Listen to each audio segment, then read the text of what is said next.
children, 7, 8, and 9 years old, were killed by an 18-year-old Uvalde student. As a nation, we have to ask, when in God's name are we going to stand up to the gun lobby? Just hours before allegedly shooting and killing 19 children and 2 adults at a Texas elementary school, the 18-year-old gunman sent a cryptic message to a stranger saying, "I'm about to." Texas Governor Greg Abbott identified Salvador Ramos as the culprit in the mass shooting at Robb Elementary School in Uvalde on Tuesday. After the shooting, he was shot and killed by the police. Ramos, a high school student in the town, is accused of shooting his 66-year-old grandmother before traveling to the school with a handgun and 2 lawfully purchased firearms. He had a quiet demeanor, as if he didn't speak anything, Adrian Mendes told the newspaper. He didn't really connect with the other staff. All he did was work, get paid, and come in to claim his pay. He had an aggressive streak, according to a young woman who worked with him until March.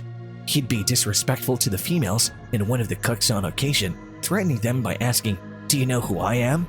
On the condition of anonymity, a former co-worker said he would also send improper texts to the ladies. There would be footage of him trying to attack people with boxing gloves at the park. He'd take them with him, she explained. Photos of weaponry and selfies were found on an Instagram account thought to belong to Ramos. After Abbott revealed the name of the alleged mass shooter, the account with the login, SALV8DOR, was taken down.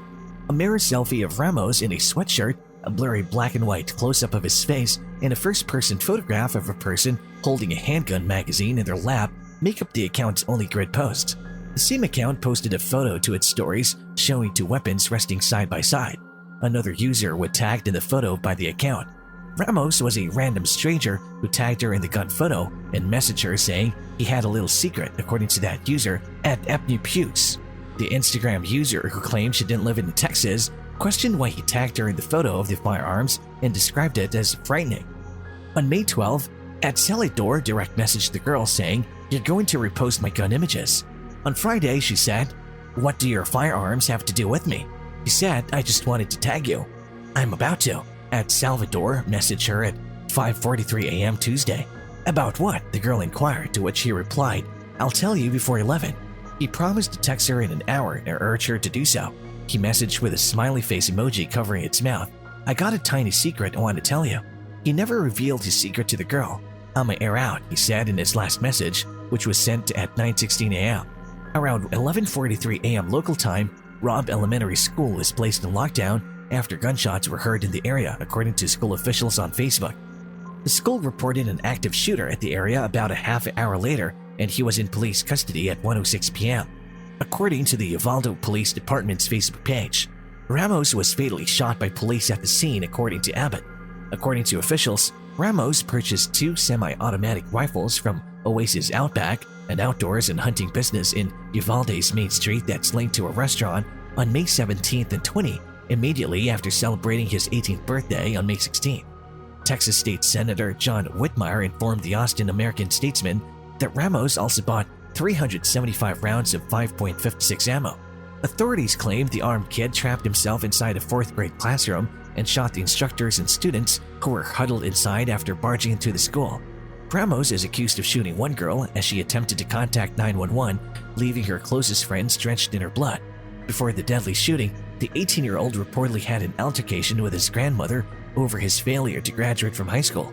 Ramos shot his 66-year grandmother, leaped into a car, and sped away, according to Newsy, citing Ramos' neighbor Eduardo Trinidad.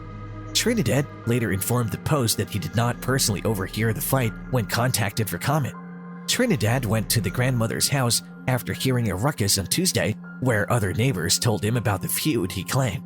On Wednesday, Ramos' grandma was listed in critical condition.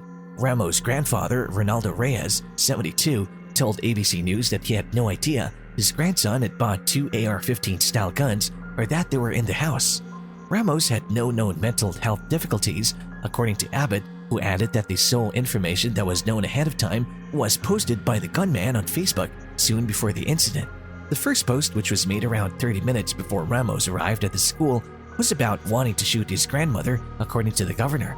Ramos then posted about going to shoot an elementary school around 15 minutes later. Santos Valdez Jr., Ramos' friend, said the two had been close, playing video games and basketball on a regular basis. until his friend's behavior deteriorated, according to the Washington Post. Ramos once showed up to a park with scratch scars on his face and claimed he had been assaulted by a cat, he recalled. Valdez also described how Ramos used to drive around with another pal and shoot people at random with a BB gun and also egg people's cars. According to the Washington Post, Ramos was ridiculed throughout middle and junior high for a speech handicap, a stammer and lisp. During middle school, his cousin Mia said she saw students mocking his impairment, and he tried to ignore the bullying at first before telling his grandmother he didn't want to go back to school. After being bullied for his stutter, he wasn't much of a sociable person. Mia, who declined to give her last name, added, "I believe he simply no longer felt at ease at school." Ramos recently uploaded an Instagram story yelling at his mother, whom he claimed he was trying to kick him out of their home, according to Nadia Reyes, a high school classmate. He'd upload videos on Instagram while cops were present, and he'd call his mother a B and say she intended to kick him out. She told the newspaper. He'd be shouting and screaming and screaming and screaming and screaming and screaming and screaming and screaming and screaming and screaming and screaming and screaming. According to neighbor Ruben Flores, 41, Ramos moved to his grandmother's house across town a few months ago. He claimed he last saw the grandmother Sunday when she dropped by the mom's Hood Street property, which she also owns. According to the Washington Post, she told him she was about to evict Ramos' mother due to her drug problems. According to police, Ramos shot his grandmother before heading to Robb Elementary School in Uvalde with 2 assault rifles about 11:32 a.m. local time Tuesday. In an age of rapid messages and borderless contact, the Texas school massacre brings to light troubling concerns of privacy versus security, as well as the ethical obligations of social media firms. The issue of social media addiction among impressionable preteens and teenagers, as well as the responsibilities of stakeholder groups linked with this age range, is troublesome on one level.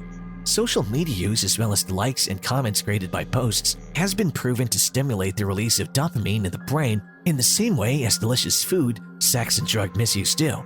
It's almost as if a dopamine treadmill develops over time, with more dopamine being released to keep the user in the same mood as before.